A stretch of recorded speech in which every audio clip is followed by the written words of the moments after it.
Today's Sunday, the 1st of December. Here I'm going to look at Solana and my thoughts on the macro as well as the short-term time frame. As you can see from the chart, we hit the all-time high, all matching it to the dollar, and therefore we expect a pullback, and we're having that currently. So this is a 2-day chart. If we look at from an alley wave perspective, we will demonstrate there's a lot of confluence with targets. So if this is not in the major alley wave count, but the minor, from there to there, we have most likely a 1-to-1 from wave 4 to 5. It's one way of finding out to the wick. It's almost there, so we can say that's probably wave 5, but on the bigger picture, that is wave 3, and that's wave 4. So let's do that. So from a big picture perspective, wave 1, wave 2, wave 3, wave 4, and we're looking for wave 5. If we were to say that is wave 1, and that is wave 4, then we have this in pink targets, levels.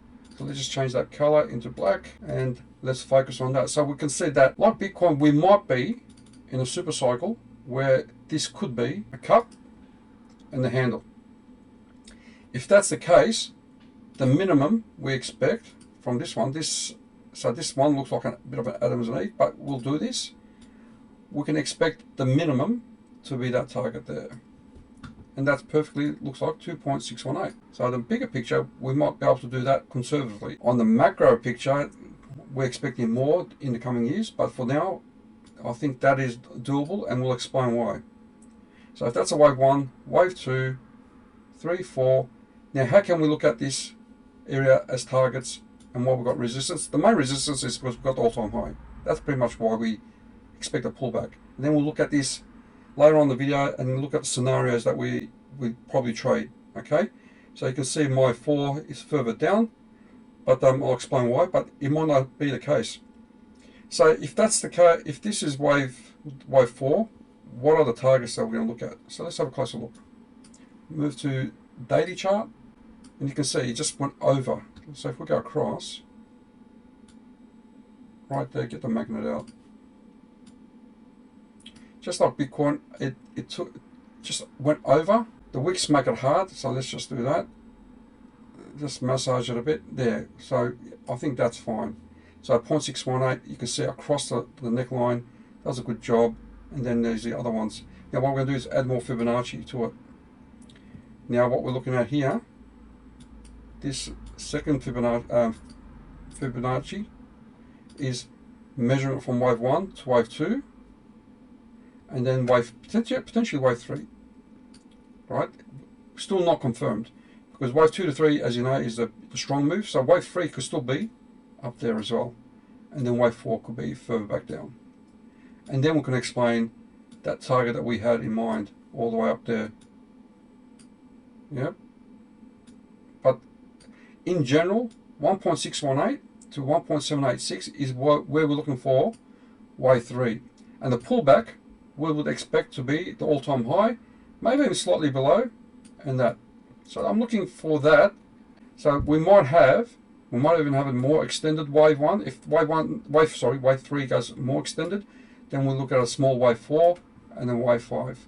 But at this point, I'm looking for common values, and that's what it is. One major scenario that I'm looking at from a local perspective that matches the macro perspective. Moving on to the next one. Let's just hide these. Give me a sec. Now, if we make the assumption that that's the wave 4 and that's wave 3, like I said, and okay, what are we doing here? We said that assumption is that this is the golden 618 level. So you can see, let's get rid of the magnet, that doesn't help. If we do this as a major golden ratio, so we're looking from another strategy, then we can see how this lines up, that this Fibonacci is holding it up, and we'll look at it more closely later on. But then again, we have this fib level close to 300 as a major resistance because of a psychological number, and so on. So we could still see this going up. And the last bit if we make this fib extension 0 to 1, then you can say 1.414 is doing it perfectly as a resistance. And the fib 1 obviously plays a support line. So we could also do that. We just got to really be careful on how we look at Fibonacci.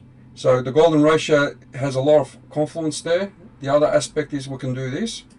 That one could be the golden ratio, 618, and then we'll see how this maps out. Right? So we could see that happening from a local perspective. So that's what I'm focused on. Now let's look at this on small time frame. We'll go to the 1 hour. And this method you need to have down to a T. What we're going to do is put our point of control or fixed volume profiles at different levels. And what we're seeing here is a nice rejection. Look, the Fibonacci comes into it. And this is what you will pick up as you go along. Well, that's a horizontal line. That's all-time high. So let's just do that. I wasn't going to forget it. And if you remember Bitcoin, it pulled back from the all-time high and pulled back significantly. What we're looking at here now is two things. Let's just bring it out. We can have a mild correction, and the mild correction will entail fib extension or retracement. So what we'll do is we'll just get this from there to that pivot point to there. You can see the 618 was hit. So if we use that as a reference, the first pullback hit the 618. There's a lot of Fibonacci coming into this perfectly. So that was the entry. Took out the liquidity, failed auction and went back up, but it's not going anywhere at this point. That's why I'm thinking we're going to come down either here as a level of support because of this. So we'll look to enter there. We're in a range at this point. That is a range. However, that could be a level of a long. And we'll play the range until we break the range. Otherwise, it comes down to the bottom. If it comes down to the bottom, I'm looking at this level here. These guys, they'll have a thing to say about it. Volume, area high, and point of control.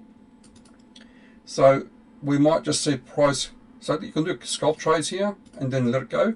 So if it breaks that level, then we'll look at this level with major Fibonacci and then potentially back up. And what we might see over time playing out is a wedge of some sort, maybe, or channel. Right, so it's a corrective wave, but it could be a channel as well. Can't make any assumptions. We haven't got the two pieces together, so we can also do that. We might just get that as well. All right, so we're just going to be mindful of this potentially playing out. If it's a wedge, that's a A, B, our C's there.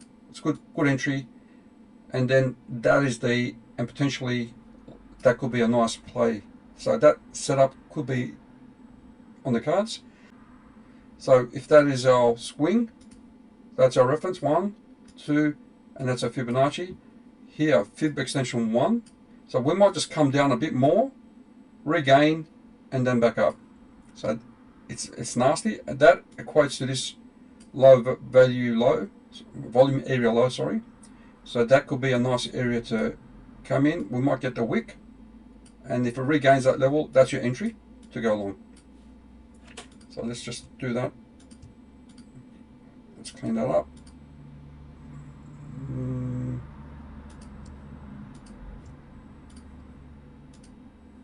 So what we're looking for though is that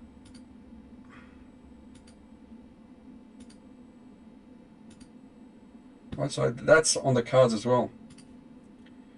We're looking for scenarios where we can long. At the moment, I haven't entered a short, but I entered a short on Bitcoin and a few other alts. So that might play out. If it refuses to go down, that is a bullish sign. And then we'll trade this smaller range as well. So it might not play out, as I said, this wedge. Ideally, this will be really nice because of the confluence here. We've got a volume profile there, a lot of activity, and it will be making it easy for us to trade the longs. And then look for more highs. I'll look at the 301 roughly. These fib levels are pretty much what we're looking at. However, looking at Bitcoin and tether dominance, we might just actually come back down again. So we might be in this range for a while. Be careful. This looks like a potential Wyckoff buying climax. This is a classic way of back test and then back up again, take the high, and so the Wyckoff model comes, the reaccumulation model comes back in. So that's very possible as well. And you can see many things are on the cards.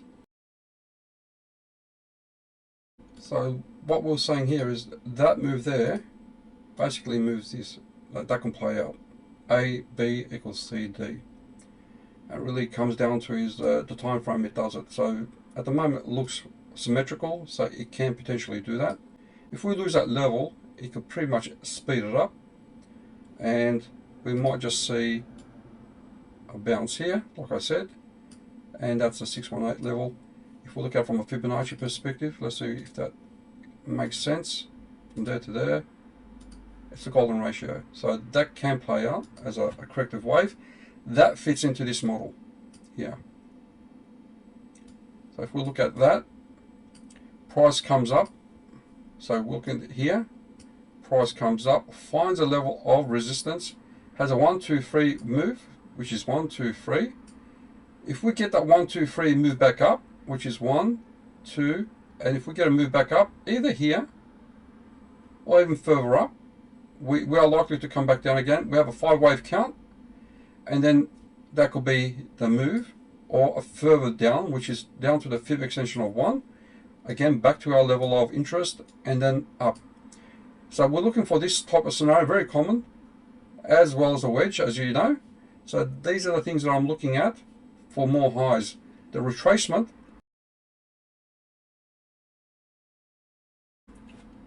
at this moment, is not easy to tell how much if it's done or not. That's the problem, or that challenge. We don't know.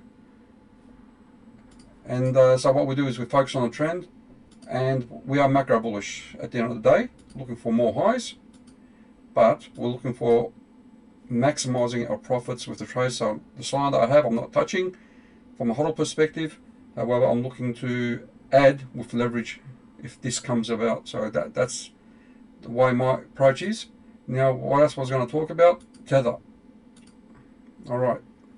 So for those who aren't familiar with my tweets and my Tether watch as an indicator, here we give a quick summary and see what's happening with Tether at the moment. We use Tether for knowing the highs and the lows, and what we've seen pretty much, let's just do this. I won't go into too much detail. What we've seen here is a long, many years trend line eventually being compromised. So we're matching this level here at this point. If you look at it from a Tether dominance, that level is being held up. So we could get so if this was to pull back with double bottom, then we can say, okay, a deeper retracement. If this comes down, then we have a moderate, we've done with the retracement, and we're looking for more highs. We're expecting another bounce here, and that could be a significant bounce, and then back down again, and then we're going to parabolic stage, which is we've passed this level, which is equates to that, give or take, and then we've got some levels here, but that is the parabolic stage and the crazy stage. From elliott wave count, we've got 1, 2, 3, 4, and further down 5. So it seems to be working well. 5 could be either all the way down to here, matching one of these, or even up to there. We don't know, but it is suggesting to us 1.764 maybe.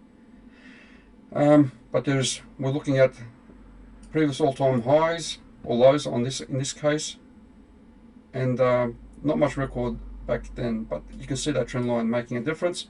So if we look on the small time frame, right there, we're looking for the small time frame. Give us a sec. We're seeing on that blue line we have this bounce. So if this gets a bounce, it means more money is going into Tether rather than the crypto. It's a good indicator. At this point, we don't know what it's going to do. We want to start seeing it getting a rejection for this to be a moderate. 4 hours not there yet. Solana against Bitcoin. This is the one that we should be looking at. It's a nasty one. We just don't know where it's going. So if we look at it from that perspective, it's wave 3, wave 4, in my opinion, and we haven't broken out to go bullish on Solana yet against Bitcoin. There's a number of models that I have here. I think we are going to be bullish, but we want confirmation when it breaks out this trend line. And you can see how congested it is. We find support there. This is coming down. I would suggest that at one stage here we'll get another bounce, and that's probably a position where you're long with Solana. And if it matches one of our scenarios, that's probably another signal along with Tether. So I'm going to wrap it up on that, guys. Please give me a like and share, and I'll talk to you soon.